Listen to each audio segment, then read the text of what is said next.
സംസ്ഥാനത്തെ പല മണ്ഡലങ്ങളിലും പ്രവാസികളുടെ വോട്ട് നിർണായകമാണ്. പക്ഷേ ഇത്തവണ യുദ്ധം നടക്കുന്ന സാഹചര്യത്തിൽ പ്രവാസികൾ കേരളത്തിലേക്ക് എത്തുമോ എന്നുള്ള കാര്യത്തിൽ ചില ആശങ്കകളൊക്കെ ഉയർന്നിരുന്നു.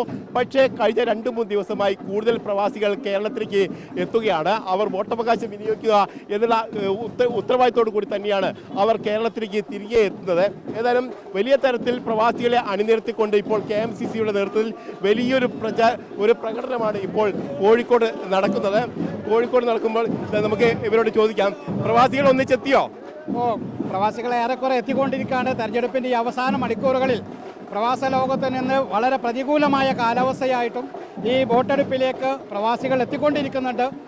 പ്രത്യേകിച്ച് നമുക്കറിയാം, വിമാന ചാർജൊക്കെ വളരെ കൂടിയ ഒരു സാഹചര്യത്തിൽ പോലും എല്ലാ ഭാഗങ്ങളിൽ നിന്നും, സൗദിയിൽ നിന്ന് മാത്രമല്ല പ്രവാസ ലോകത്തിൽ നിന്ന് ഈ ആവേശം തേരിലേറ്റിക്കൊണ്ട് പ്രവാസികളെല്ലാം കേരളത്തിലേക്ക് ഒഴുകുകയാണ്.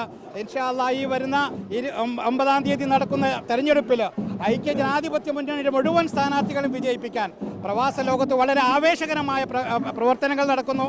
അതിൻ്റെ ഭാഗമായി വിവിധ ഭാഗങ്ങളിൽ നിന്ന് പ്രവാസികൾ കൂട്ടത്തോടെ നാട്ടിലേക്ക് എത്തി തുടങ്ങിയിട്ടുണ്ട്.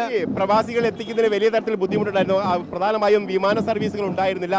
അപ്പോൾ അവരെത്തിക്കാൻ എന്ത് സംവിധാനമാണ് KMCCയുടെ നേതൃത്വത്തിൽ ഒരുക്കിയിരിക്കുന്നത്? ഇപ്പോൾ നിലവിലുള്ള സംവിധാനങ്ങൾ ഉപയോഗിച്ചുകൊണ്ട് തന്നെയാണ് ഇവരെല്ലാവരും വരുന്നത്. ചില പ്രൈവറ്റ് കമ്പനികളൊക്കെ ചാർട്ടേഡ് ഫ്ലൈറ്റുകൾ അറേഞ്ച് ചെയ്തിട്ടുണ്ട്. കൂടുതൽ ചാർജ് ആയാലും നമ്മുടെ ഈ നാടിൻ്റെ ഒരു പൗരാവകാശം എന്നുള്ള നിലയ്ക്ക് ഈ വോട്ട് ചെയ്യാനുള്ള അവകാശം അത് ഏത് രീതിയിലും ഉപയോഗിക്കുക എന്നുള്ള പ്രവാസികളുടെ ആത്മാർത്ഥമായ ശ്രമത്തിൻ്റെ ഭാഗമായാണ് അവർ ഈ തെരഞ്ഞെടുപ്പിന് എത്തുന്നത്. വളരെയധികം ചാർജ് ഈടാക്കിക്കൊണ്ടാണ് വിമാന കമ്പനികൾ പ്രവാസികൾക്ക് ഈ യാത്ര ഒരുക്കുന്നത്. എങ്കിൽ പോലും അതെല്ലാം സഹിച്ചുകൊണ്ട് ഇവിടെ എത്താൻ പ്രവാസികൾ തയ്യാറായി നിൽക്കുകയാണ്.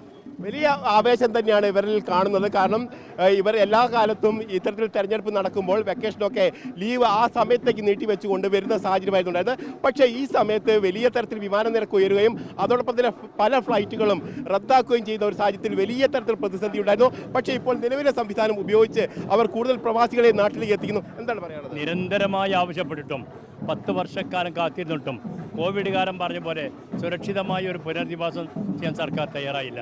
അതുകൊണ്ടാണ് വിദേശ മലയാളികൾക്ക് വേണ്ടി വേൾഡ് KMCC അടക്കമുള്ള സംഘടനകൾ മലയാളി സമൂഹങ്ങളടക്കം ആവശ്യപ്പെട്ടുകൊണ്ടിരിക്കുകയാണ്. ഈ UDF ഗവൺമെൻറ് അധികാരത്തിൽ വന്നാൽ ഇവരുടെ ആവശ്യങ്ങളെക്കുറിച്ചൊക്കെ ശക്തമായ നിലപാട് സ്വീകരിക്കുന്നത്.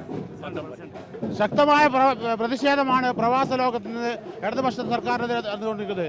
ആ പ്രവാസികളെ അങ്ങേയറ്റം അവഗണിച്ച ഒരു സർക്കാരായിരുന്നു കഴിഞ്ഞ 10 വർഷവും കേരളം ഭരിച്ചത്.